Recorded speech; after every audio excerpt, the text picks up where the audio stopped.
Oh, there's something in my chest that I can't hide. When feelings get involved, I'm terrified. 'Cause I've been here before and said goodbye. Oh,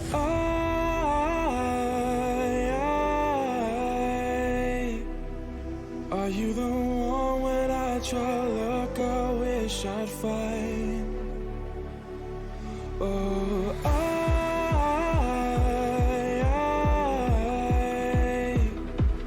how can I love when I've been hurt 100 times? For you, I'd give it one more try.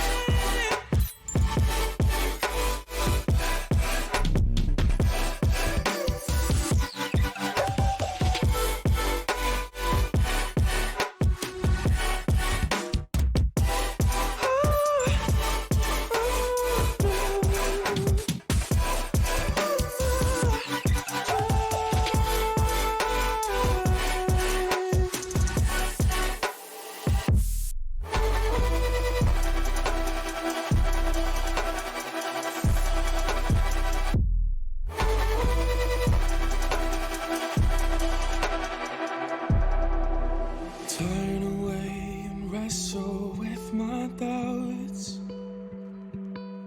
Oh, I leave them all behind, but don't know how. Bury my head deep within the crowd, but I'm reaching for your hand to pull me out. Oh,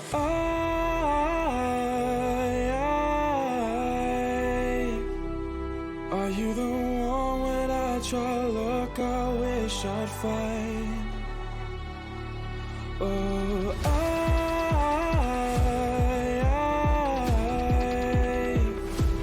how can I love when I've been hurt 100 times?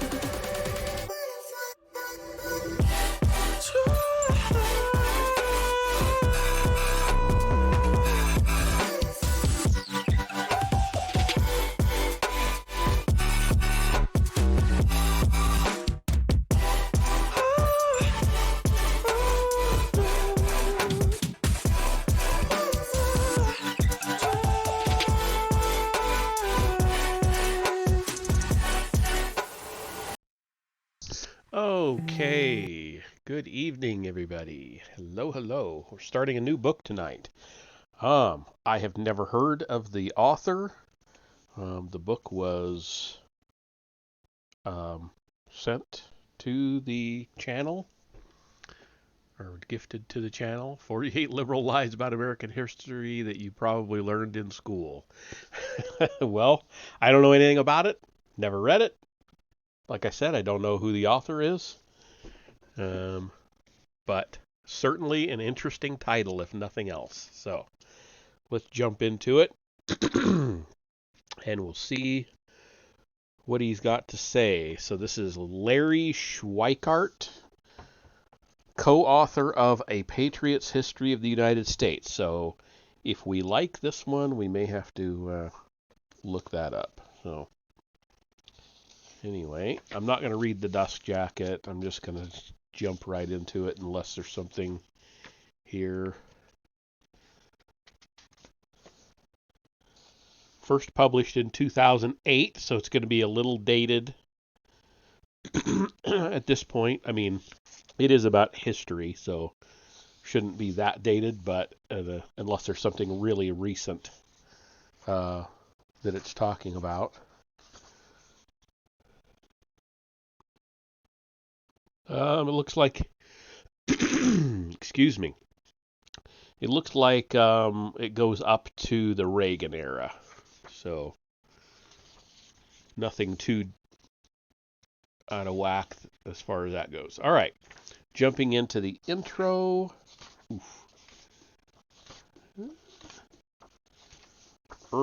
Okay. All right, we'll jump right into the intro. It's 11 pages long, 12 pages long.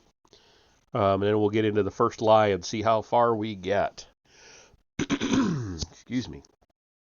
If you surveyed 10 of the most widely used American history survey textbooks looking at the 20th century, what picture do you think you would find most commonly represented? The sailor kissing the woman in Times Square at the end of World War II? A smiling Franklin D. Roosevelt? The atomic bomb? It might surprise you to know that one of the most frequently appearing images depicting American life in the 1920s, not Reconstruction, is that of the Ku Klux Klan. Virtually all of these textbooks dedicate at least one page, often more, to the Klan in the 20th century.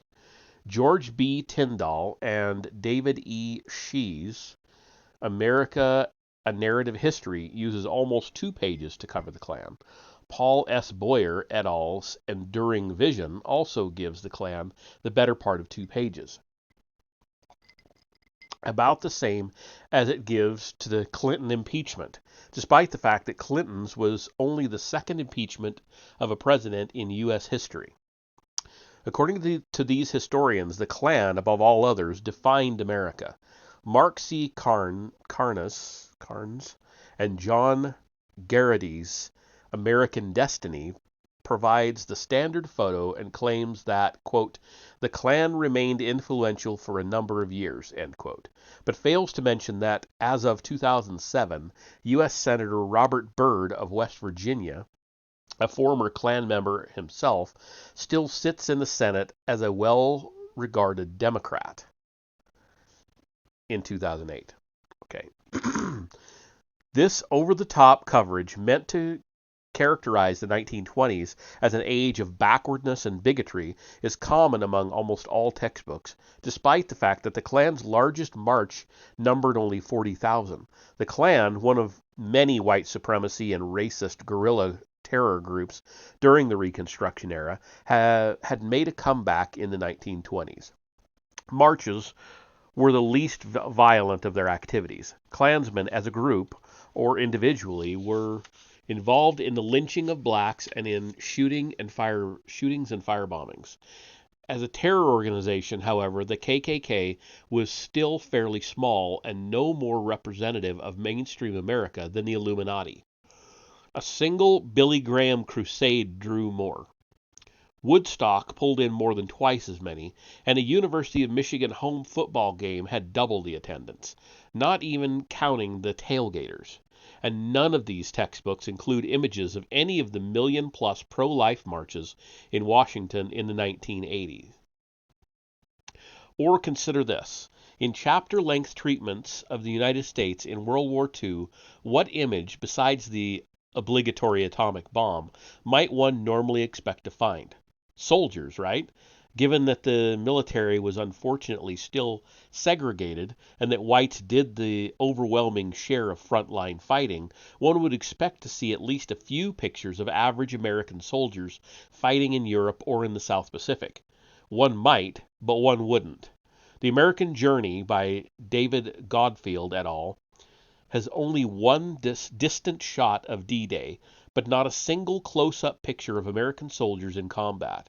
There is a picture of some soldiers, African Americans, but not in combat, under a discussion of the quote-unquote the black experience.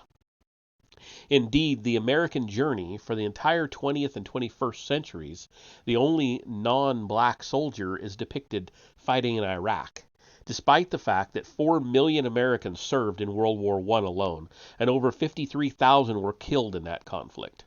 The American Journey does not bother to include a single photo of the war. Instead, police are shown beating strikers with their nightsticks under a discussion of the dislocations of the post-war economy. Merely a photo/image study of major college history textbooks would reveal a great deal about their biases, but we have their words and content as well. With issue after issue, the Great Depression, slavery, World War I, the Far East, the Reagan years, modern textbooks are obvious in their leftward slant that America is racist, sexist, imperialist regime. Even when trying to take conservatism seriously, historians show their true colors. In 1992, the American Historical Review published an article called, quote, "The Grassroots Right, New Histories of U.S. Conservatism in the 20th Century," end quote. The author, Michael Kazin, correctly noted that most historians were, quote, "overwhelmingly cosmopolitan in their cultural tastes and liberal or radical in their politics," end quote.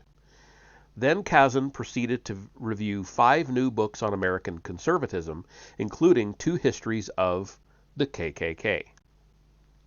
Edward Shapiro, reviewing Kazin's article in Continuity, observed, quote, "Not only did Kazin identify conservatism with racism and nativism, he also drew attention to the similarities between the American right and Nazism, Italian fascism, and the French nativist politician Jean-Marie Le Pen," end quote.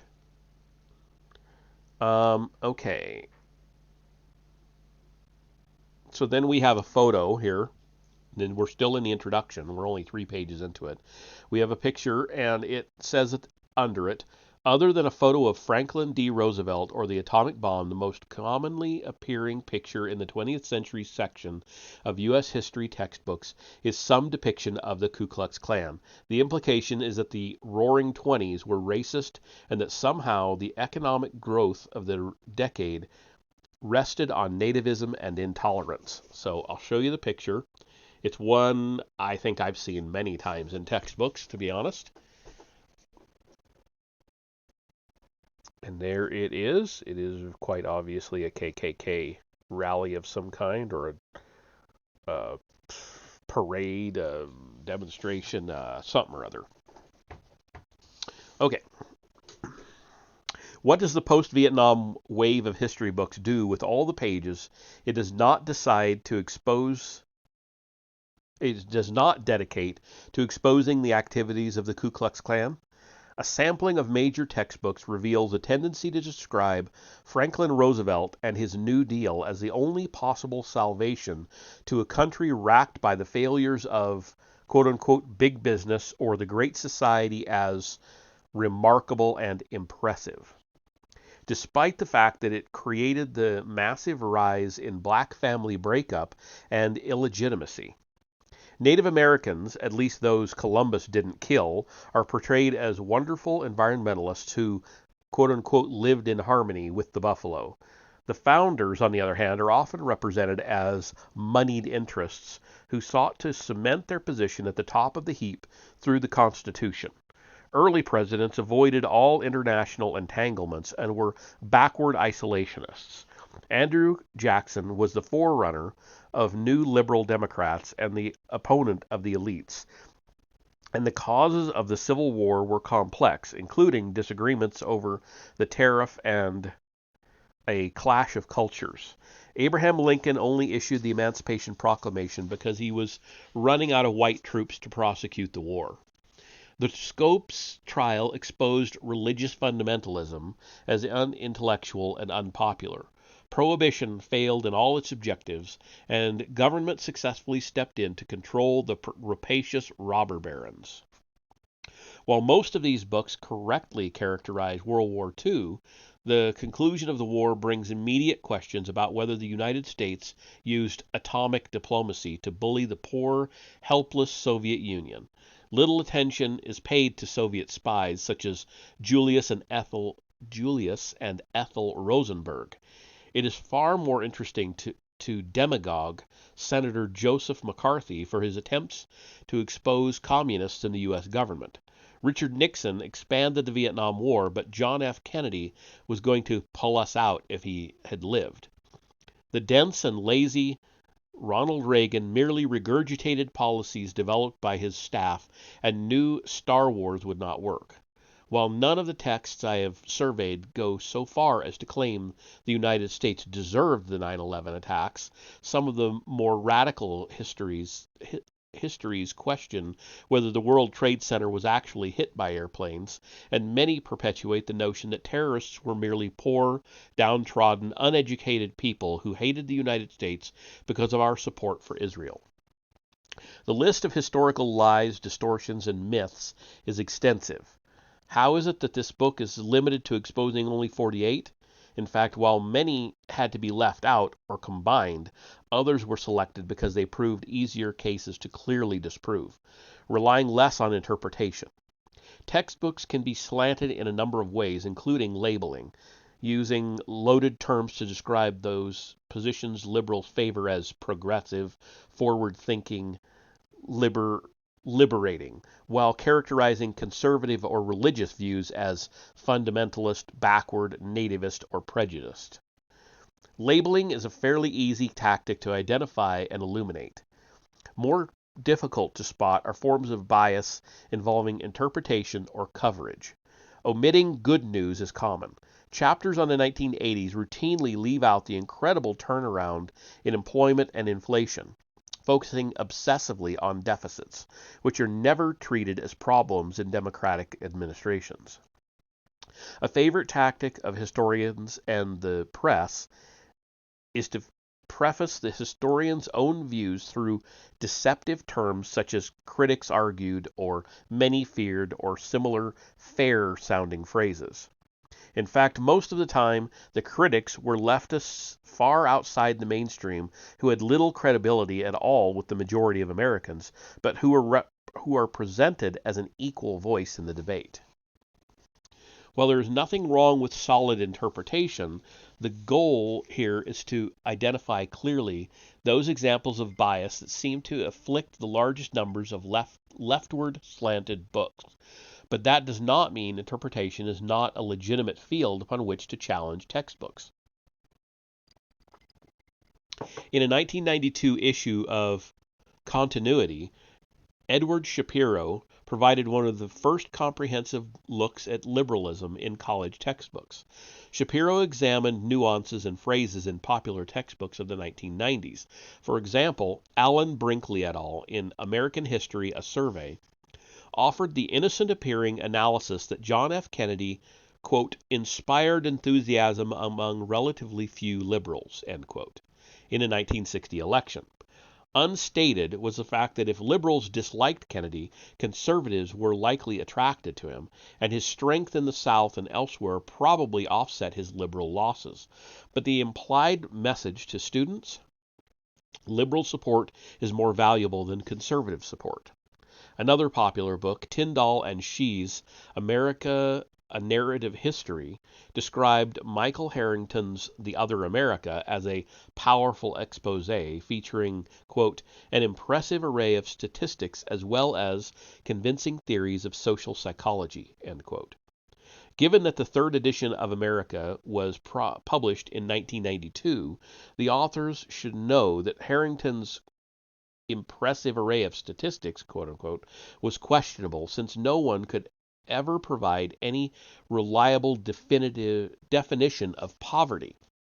Moreover, his, quote, convincing theories of social psychology, end quote, became the basis of great society meddling that utterly destroyed the lives of millions of inner-city residents. Truth really upsets most people. Yes, it does. In his reviews of 1990 textbooks, Shapiro found that one of the more prominent, The National Experience, by John Morton Blum et al., with chapters written by famous historians such as C. Van Woodward and Arthur Schlesinger, typified the interpretation style of bias through long-winded harangues that led the student to the conclusion the professors wanted. Grover Cleveland, arguably the last good Democratic president, is described as a, quote, stubborn conservative out of touch with the radical discontent of the country, end quote. Oh, really? This would be the same Grover Cleveland elected twice and who was only narrowly defeated a third time? Apparently that radical discontent never actually reached the voters. As will be seen in the entry on the transcontinental railroads, it was an article of faith that, quote, some form of public credit was essential, end quote. in building the railroads, although there is no mention of the fact that James J. Hill managed to build a transcontinental railroad without a dime of public support. Similarly, in his section on the New Deal, Arthur Schlesinger praised Social Security, the tax laws of the 1930s, and the Agricultural Adjustment Administration, without bothering to mention a single negative impact of any of these pieces of legislation, and there were many. In a ridiculous claim, Schlesinger maintained that hiking the income tax rate to 79% for the top tier of income earners, quote, had considerable progressive impact, end quote. Perhaps, as some liberal economists have argued, ludicrously high taxes had no effect on that 12.5% unemployment rate in 1937, but it's doubtful any mainstream economist would acknowledge such a claim.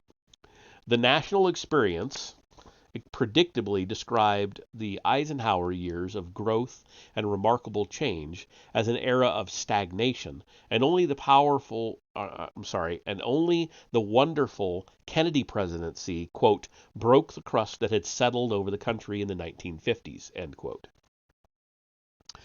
A priceless example of word bias in text can be seen in the National Experience's comments about Lyndon Johnson, who had become, quote, more conservative, end quote, since the New Deal, but nevertheless, quote, retained an authentic concern for the poor, end quote. Obviously, the astute reader will see that, quote, there was a negative correlation between conservatism and concern for the poor, end quote.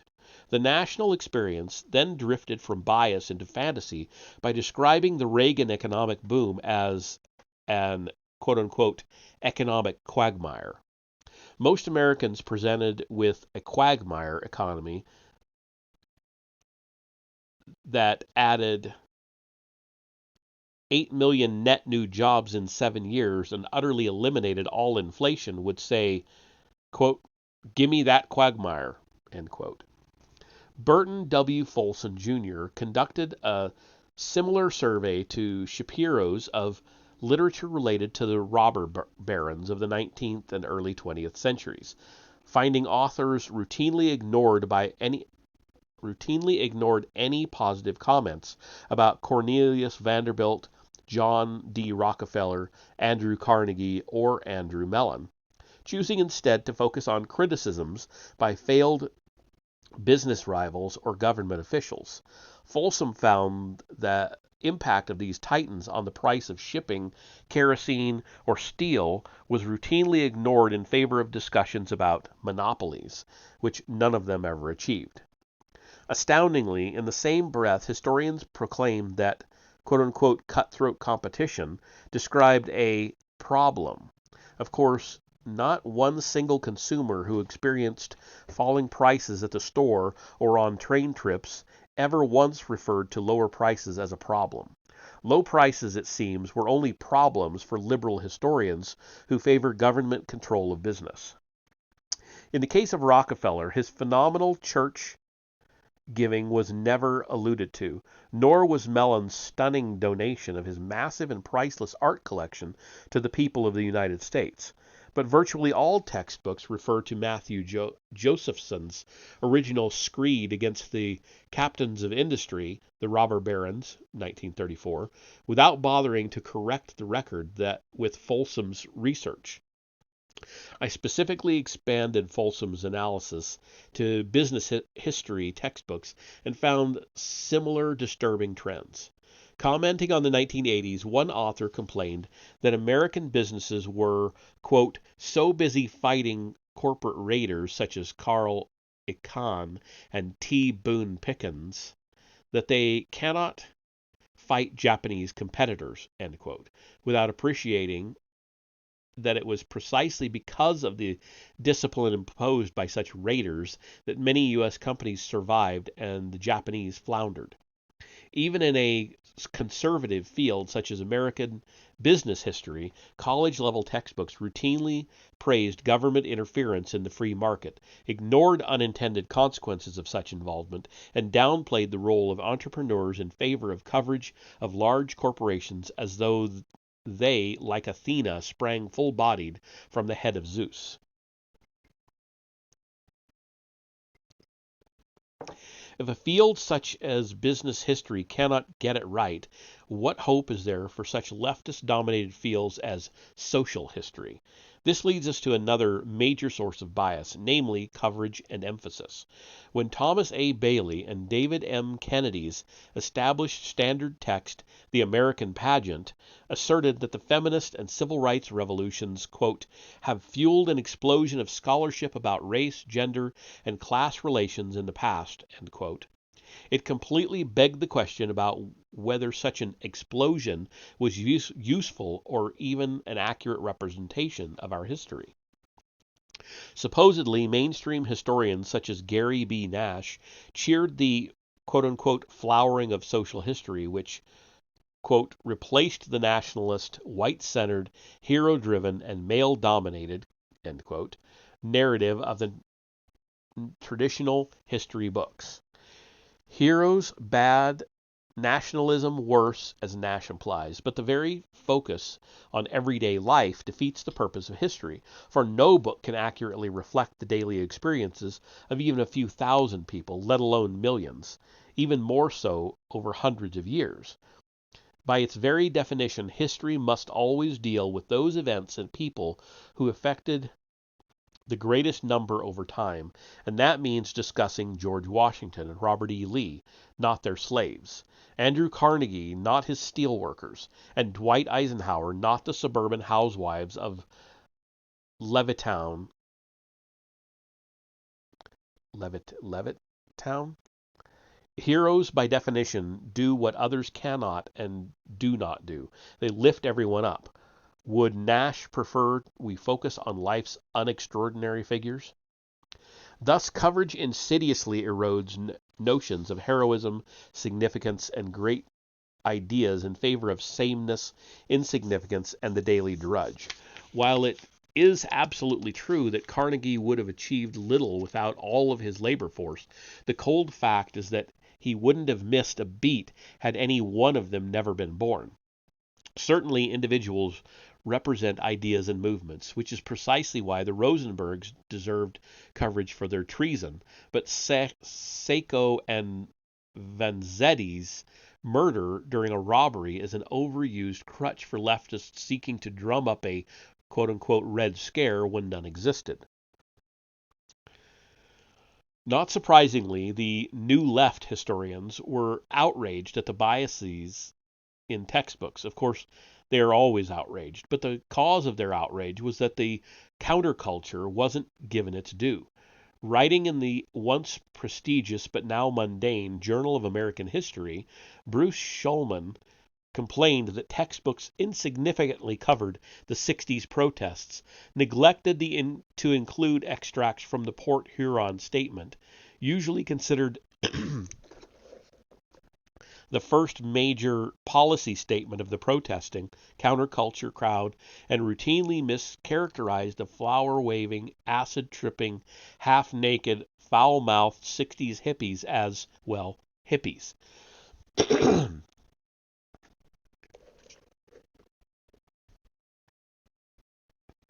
The New Left, he whined, quote, receives scant attention largely because it does not fit the main storyline, the rising tide of identity politics, end quote. Well, not exactly. The New Left, quote unquote, receives scant attention, even from liberal textbooks, because it has been thoroughly discredited. Robert James Maddox's book, The New Left and the Origins of the Cold War, among others, exposed the utter fabrication and distortion of evidence to make whatever point the New Left author wanted to make. It seems that those who knew the left best were ridiculed and demonized once they left the left. A stream of books appeared, authored by former true believers and movement leaders, including Peter Collier and David Horowitz, or defectors from the Soviet bloc such as Viktor Belenko and Vasily Mitrokhin. Nevertheless, Schulman claimed that U.S. history texts, quote-unquote, mistreat the New Left, when they almost uniformly ignored or excluded the evidence for these former insiders. Considering the New Left's credibility, that's almost impossible. Nevertheless, he maintained that texts, quote, underestimate the political content of cultural rebellion and ignore the intimate links between New Left politics and countercultural experimentation, end quote. Schulman writes that, quote, the standard textbook accounts simply miss the fundamental connection, end quote, linking personal liberation and political revolution. End quote. Sorry. Perhaps that was because the radicals themselves knew their objectives were self-defeating. As Jerry Rubin, one of the Yippie leaders, confessed, quote, all we want from these meetings with authorities are demands that the establishment can never satisfy. Goals are irrelevant, end quote. The entire New Left ideology was one of nihilistic destruction, with the academics apparently realized after a few years away from the bong-filled communes. Everything about the movement was in contradiction to itself. Quote, get close to nature, but use 20th century pharmaceuticals to drop out. Get in touch with your inner self, preferably if that inner self was rude, obnoxious, angry, and hostile to bathing. Hostile to bathing. Indeed, the textbook's treatment of the 60s radicals was completely defensive, portraying them as innocent and harmless, although well-meaning and possessing the right fundamental values. Were these portrayals to be more honest, the writers well know that even naive students would blow off the yippies and their ilk as doofuses, losers, and clueless, while the current generation of college students may be cynical and less literate than previous generations. They disdain phoniness. They did in '08, but they sure as hell don't now. The popular television program South Park routinely ridicules the hippie movement as much as it does conservatives.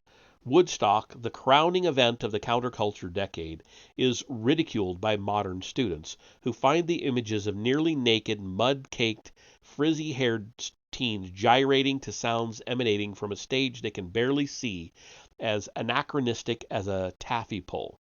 For all their depression and alienation, few of the grunge-era post-MTV music icons would be so pompous as to describe themselves as the Lizard King, as the Doors' Jim Morrison once did. Where the radical academics rhapsodize about Woodstock, one of the participants correctly noted that its peace and love came primarily from the widespread use of drugs. What else would, quote, a million kids on grass, acid, and hog tranquilizers be, except peace, quote, end quote, except peaceful? Instead of representing the, quote, presence of the invisible time travelers from the future, end quote, as Grateful Dead guitarist Jerry Garcia, now deceased, called them, the Woodstockers were more often than not, quote, kids freaking out from mega doses of acid or almost inaudibly buzzing from battery acid crank like flies trapped in a soda can, end quote. There is a good reason most textbooks avoid these kinds of honest evaluations. Another element of revisionism appeared in textbooks after the 1960s, a view that the United States needed to be punished for its success. As noted in the entry on Lee Harvey Oswald, one writer has traced this to a perverted analysis of the Kennedy assassination, that the deed was some cosmic wrath inflicted on all America for past sins. This punishment revisionism, quote unquote, soon worked its way into the fabric of high school and middle school textbooks as well. Although not the focus of this book, the major textbooks offered to lower grades began to resemble their college-level models, suffering from overarching inclusivism. political correctness, and old-fashioned factual errors. Mel Gabler has fought a campaign for years to force changes in the Texas school system's textbook adoptions. He has met with some success, but has not been able to halt a steady intrusion of politically correct terminology. Words such as tribe and slave have been banned, replaced by group and enslaved person. Of course, American Indians, make that according to the new textbook Nazis, Native Americans, never referred to themselves as groups. Although Indians would refer to themselves by tribe, some high school textbooks have even insisted that American blacks be referred to as Africans.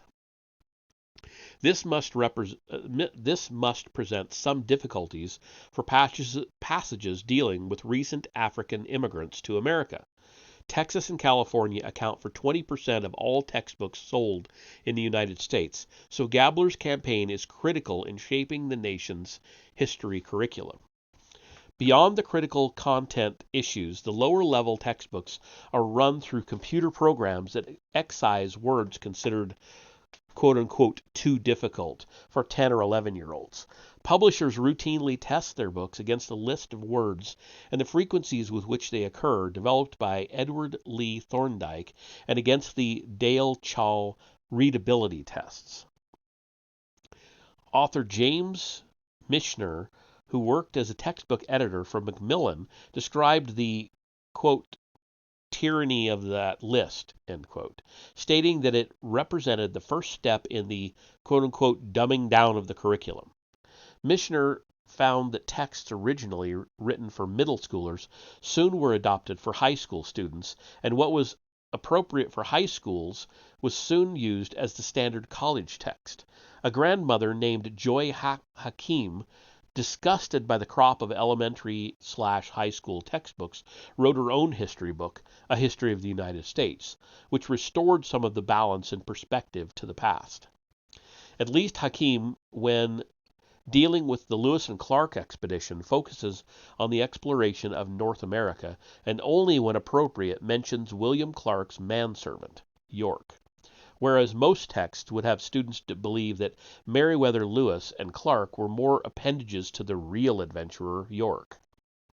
Few high school and middle school history teachers, however, have time to consult extensive secondary sources to develop their lesson plans and study guides, naturally relying in many cases on the flawed college history text mentioned above. It was the oppressive bias of those college textbooks under which Michael Allen and I labored for many years that led us in the 1990s to begin work on A Patriot's History of the United States. While the success of that book after its 2004 release initially surprised us, it shouldn't have. We quickly realized that homeschoolers, many high school teachers who indeed wanted the truth, and even mainstream academics were interested in an alternative to the left-dominated textbooks on the market. A dozen university courses have adopted A Patriot's History, sometimes requiring it alongside Howard Zinn's A People's History, a battle we are confident we will win every time. A Patriot's History didn't just spackle over a gap, it filled a Grand Canyon-sized hole in American history education.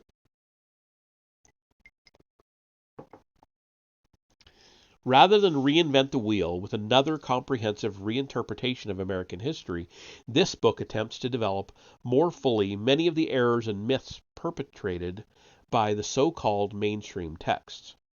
Arranged according to my own admittedly biased assessment of the significance of historical issues, 48 Liberal Lies About American History documents in every entry the specific errors in these books by using the author's own words. For the sake of brevity and convenience, some issues have been combined under one heading: the Great Crash, the Great Depression, and the New Deal, for example. Some necessarily have been omitted, as in the cases where an explanation of the textbook's errors would nearly result in a textbook-long explanation. Unlike Edward Shapiro, who only examined in depth a few textbooks, I have sought to include as many major oft-used textbooks as I could, which carried with it a disadvantage in that I did not frequently engage in long passage-length phrase analysis as Shapiro did. While his method was entirely appropriate, I sought broader coverage so as to make the point that it is not one or two rogue textbooks engaging in consistently flawed presentations. Lovers of freedom and genuine intellectual advancement can take solace in the trend among most college-level introductory history classes to depend increasingly on primary source writings and less on textbooks. Students, therefore, at least get to see the primary actors of history speak for themselves, although certainly instructors can, and usually do, translate what these figures from the past really meant. If there is one considerable result of the 60s revolution, it is that the cult of individuality has produced a rebellion among college instructors against using any common textbook, lest they become one of the quote-unquote organization men. Students are the beneficiaries of this trend. At the same time, the new obsession with critical thinking has all but destroyed the concept both of historical context and of significance. In selecting these lies and myths, I have avoided some of the more ridiculous circulating assertions, such as men never landed on the moon. But in the case of the 9/11 attacks, the topic seemed destined to become one of those blurry events, like the John F. Kennedy assassination, where textbook authors would eventually conclude their discussion with a phrase such as, "We don't really know what happened that day." Therefore, it was better to include this and head it off at the past. Some of the conclusions here cut across traditional partisan lines, but I go where I think the evidence leads. Prohibition wasn't the flop it was portrayed as being. LBJ didn't off John Kennedy, and Franklin Roosevelt did not set up the U.S. 7th Fleet to be destroyed at Pearl Harbor. Facts are uncomfortable things. On the other hand, most of the falsehood examined here do seem to originate on the left side of the political spectrum, and that fact, too, is an uncomfortable thing. One reality is certain. If those who read history are grounded in truth, bias will reveal itself in no time, and once that happens, the market for politically correct, agenda-driven textbooks will dry up and blow away like the marijuana leaves at Woodstock. And that is the end of the introduction. So, the first lie, let's see how many pages this is going to be. Oh, not many. 6 pages. The first lie, number 1. The first presidents intended for the United States to be isolationist. And we have several quotes here to begin with. Quote, "In his farewell address, George Washington urged that the United States stay out of European affairs and make no permanent alliances, a principle that would be a hallmark of American foreign policy for a century and a half." End quote. James West Davidson et al., Nation of Nations. The next one, quote, "Thomas Jefferson, in his inaugural address of 1801, paraphrased the first principle of American foreign policy as peace, commerce, and honest friendship with all nations, entangling alliances with none." End quote. John Mack Farragher et al., from Out of Many. And the third one, quote, "Jefferson's federalism reflected his posture as a halfway pacifist in but not of the world of power politics," end quote. Peter S. Onuff, "The Strongest Government on Earth, Jefferson Republicanism, the Expansion of the Union, and the New Nation's Destiny," 2003. Okay, so here we go. While few people have read much of what George Washington had to say, many readily cite his warning about avoiding entangling alliances as evidence that the United States should not be involved in foreign wars. As noted above, the actual phrase "entangling alliances with none" was used by Thomas Jefferson, not George Washington, although Washington uttered similar sentiments in his famous farewell address. In neither case did the concept mean isolationism. or even an absence of foreign military operations, or even a complete refusal to engage in alliances. Nevertheless, it is frequently invoked by both modern leftists and radical libertarians as an excuse to avoid fighting foreign enemies unless the landing craft are actually dropping troops on the New Jersey shore. Not only did Washington's comment require context, but he personally had not followed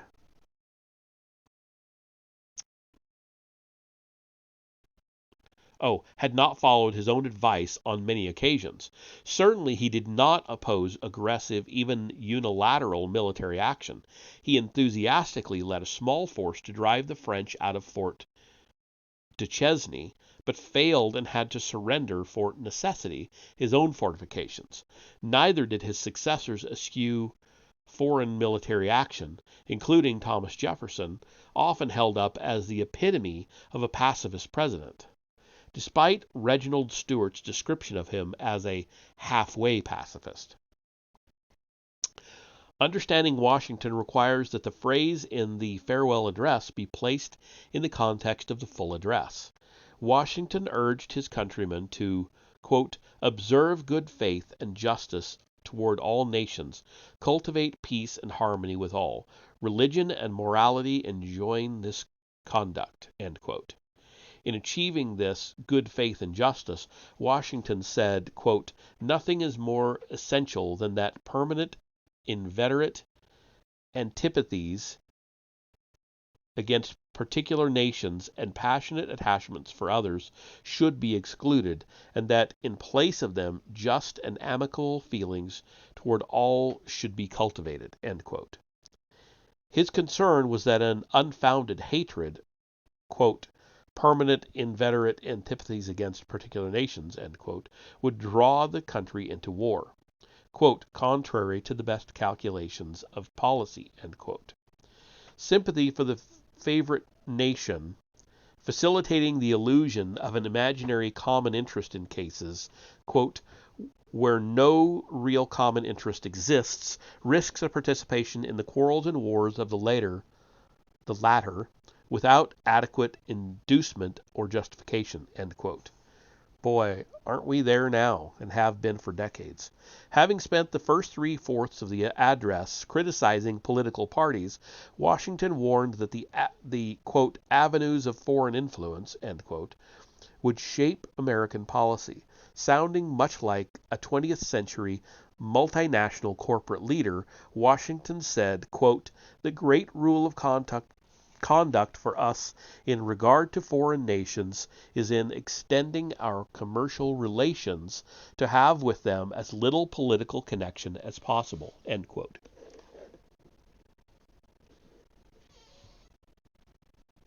Europe, Washington warned, quote, has a set of primary interests which to us have none or a very remote relation, end quote.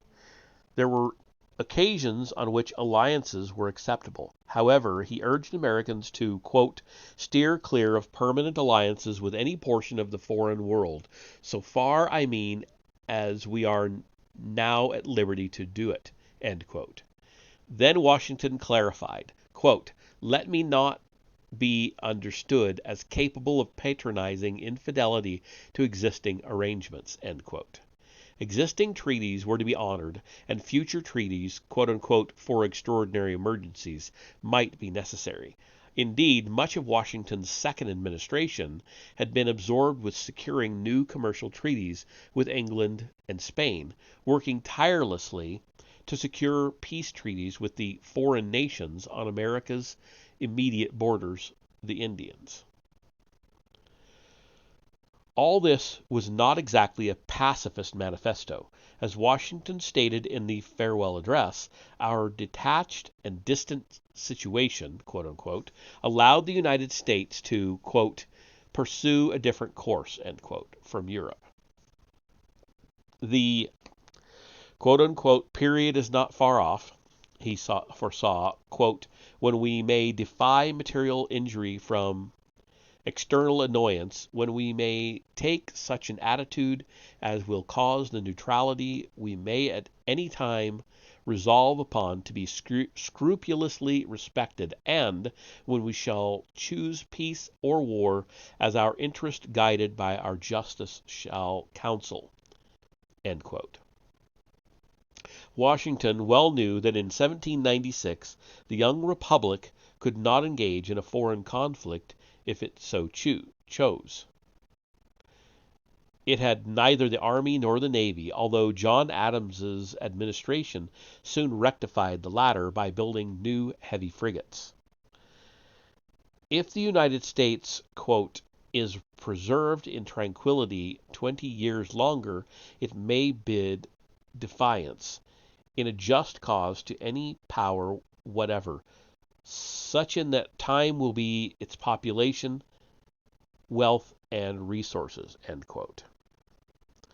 The 20-year span appeared again in the letter to Charles Carroll the following year. Quote, "20 years peace with such an increase in population and resources as we have a right to expect, added to our remote situation from the jarring power, will in all probability enable us, in a just cause, to bid defiance to any power on earth." End quote.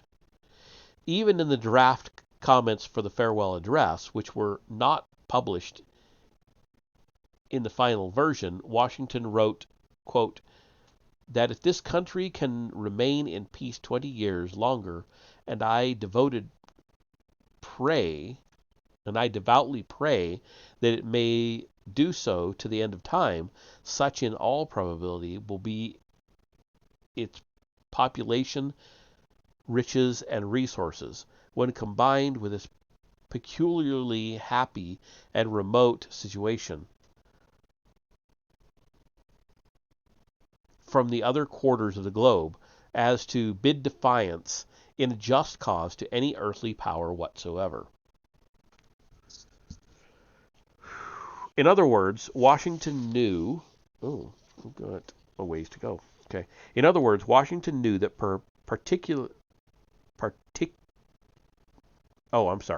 Washington knew that practicality demanded a careful, non-interventionist foreign policy for at least 20 years. A nation that could choose peace or war had to be powerful enough to make such a choice, and Washington knew it, just as he had as General Washington. President Washington bought time for the nation to build up its material and martial resources. It should also be noted that Washington emphasized the need for national unity in military matters, to the point that he declared any who did not support such actions unpatriotic, referring to the spirit that connected Americans during time of war. Washington observed in the farewell address that there will,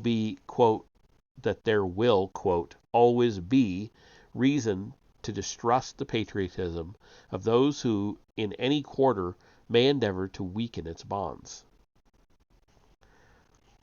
End quote.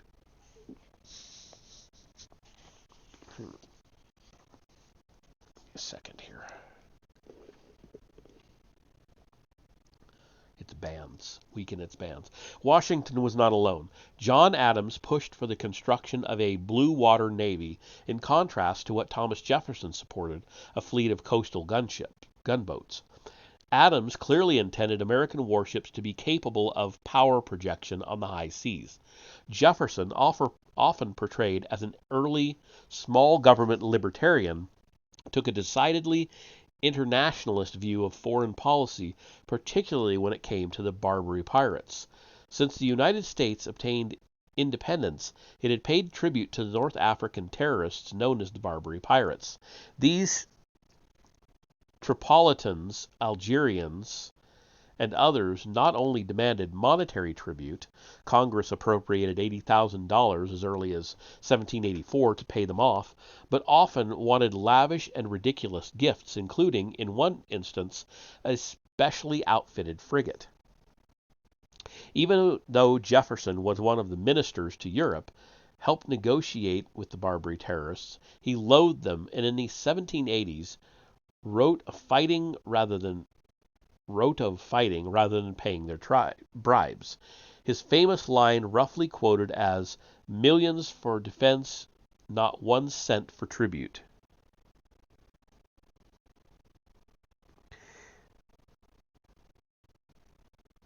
Hey there, Nambro. Making bacon and baked potato. All right. Sounds good.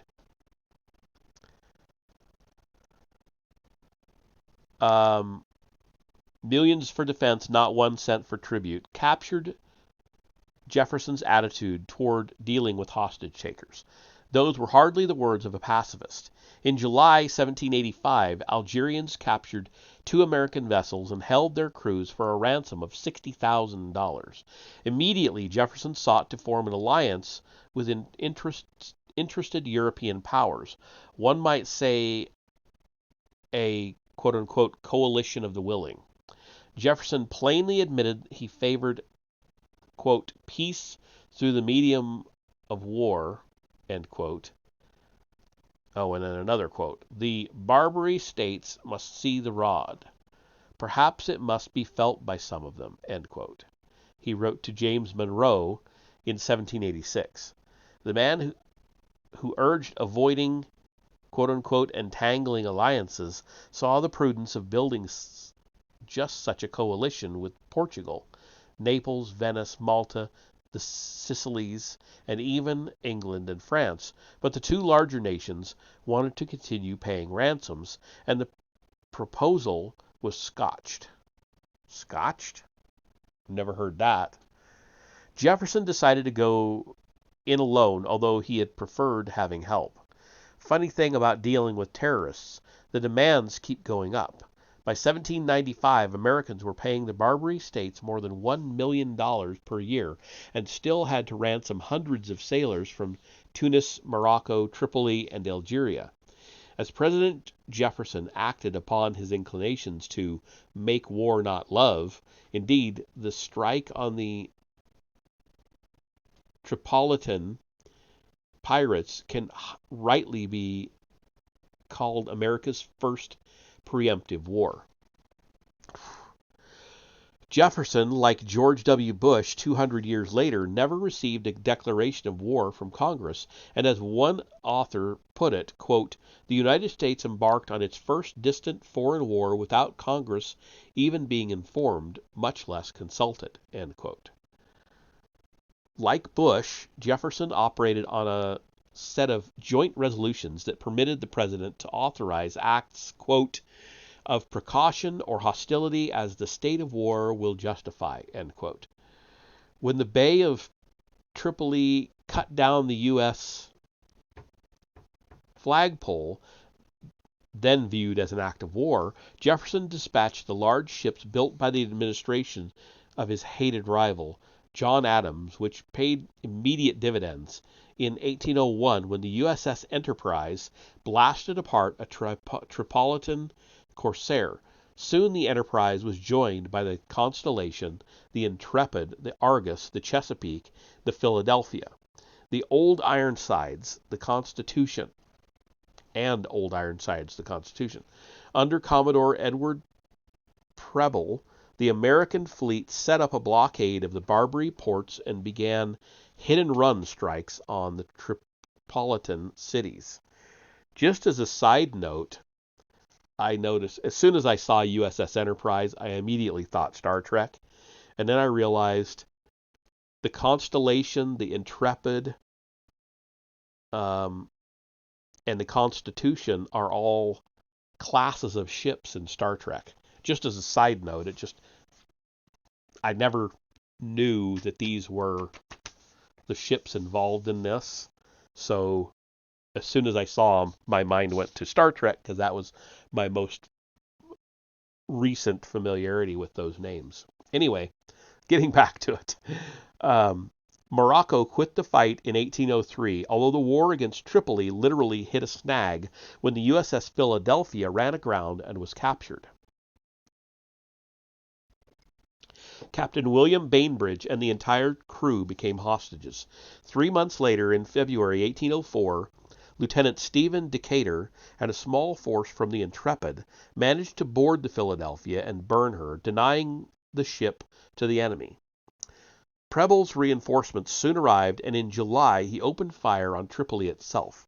The following year, ex-consul William Eaton and Lieutenant Presley O'Bannon, USMC, led a remarkable force of Greeks, Turks, English, French, Spanish, Arabs, Egyptians, plus 8 U.S. Marines across the desert in a stunning flanking attack on Tripoli, storming the city of Derna in May 1805.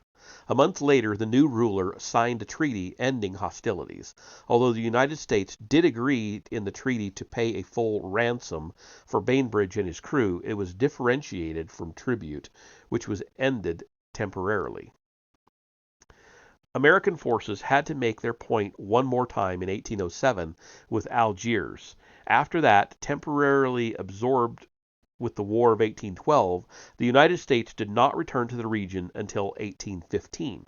At that point, now Commodore Stephen Decatur and the once captive and now Commodore William Bainbridge were sent back to the Mediterranean.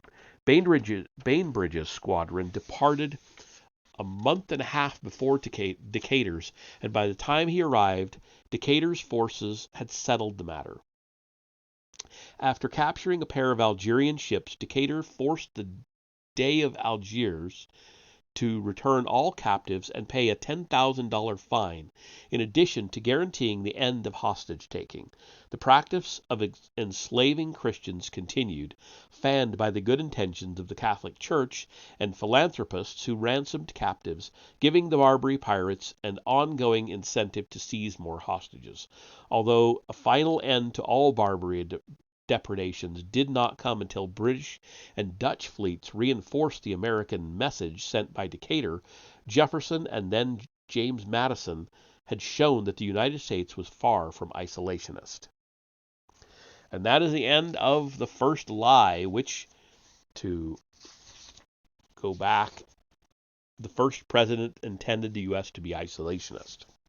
Okay, and that is as much as I'm going to read tonight. I read the whole introduction, which was 12 pages, and then 6 more pages there, so I'm at 18. My voice will only hold out for about 20 or so anyway. So the next lie, whether you agree with it being a lie or not, I'm just reading a book. The next lie is only like 4 pages. So what do we got? We've got page 19 to page 28. So there's 9. So yeah, we'll read at least the next 3, 2, 3, and 4 this next time around. So if you're interested, I'll go ahead and read them off to you.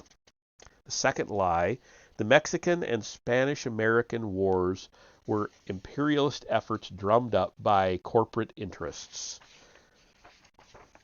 Then FDR knew in advance about the Japanese attack on Pearl Harbor. And then Harry Truman ordered the atomic bombing of Japan to intimidate the Soviets with atomic diplomacy. So those are the next 3 that we'll read the next time, which is going to be after the holidays probably, or at least after Thanksgiving anyway. Probably a couple of weeks after Thanksgiving before we get back to it. But there you go. That is the first part of this book. When I am going to reserve judgment. So far, I'm enjoying the read, whether I agree with it or not. So there you have it. We'll jump back into it when I get back. I'm going to be out of town for like 3 weeks, or thereabouts, give or take. So that will be actually the last stream until I get back. Unless I decide to play some... No, I don't feel like Far Cry tonight. So that'll be it. So I will see you all when I get back, whenever that is. Let's go raid Mr. Blitzer. he is playing Fortnite, which I am not at all interested in. But since we're going to be gone a while, let's go ahead and raid him. And then I'll call it. So I will see you over there.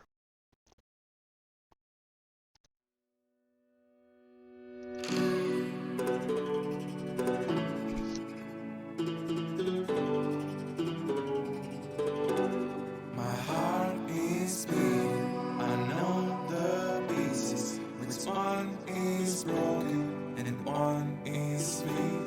Because I have seen you fall apart, I have no rules about to play. I didn't have anything to say.